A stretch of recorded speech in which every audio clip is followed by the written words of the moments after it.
శ్రీచక్రం శివయోర్వపు. శ్రీచక్రం అంటే శివయోహో పార్వతీ పరమేశ్వరుల వపుహు శరీరం. పార్వతీ పరమేశ్వరులు తమ శరీరమును శ్రీచక్రం అనే ఒక యంత్రంగా మార్చారు. కాబట్టి శ్రీచక్రం అనే మేరువు యంత్రాన్ని మీ ఇంట్లో నిశ్చింతగా పెట్టుకోండి. అంటే అర్ధనారీశ్వరుల యొక్క రూపం. కేవలం శివయోహ అంటే పార్వతీ పరమేశ్వరులే కాదు, లక్ష్మీనారాయణులు, సరస్వతి, బ్రహ్మ అని కూడా అర్థం. కాబట్టి ముగ్గురు అమ్మలు, ముగ్గురు అయ్యలు మన ఇంట్లో శ్రీచక్రం అనే ఒక రూపంతో ఉంటున్నారు. త్రిమూర్తులు, త్రిమాతలు ఇంట్లో కొలువై ఉంటే ఎంత శుభం అండి.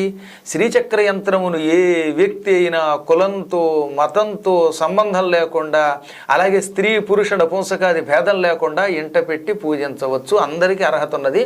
కాకపోతే దీక్షా విధానమేమో గురూపదేశం ఉన్నవాడు చేస్తారు. దీక్ష లేకుండా కేవలం నమస్కారం చేసి కుంకుమ పూజ సామాన్యులు చేసుకుంటారు.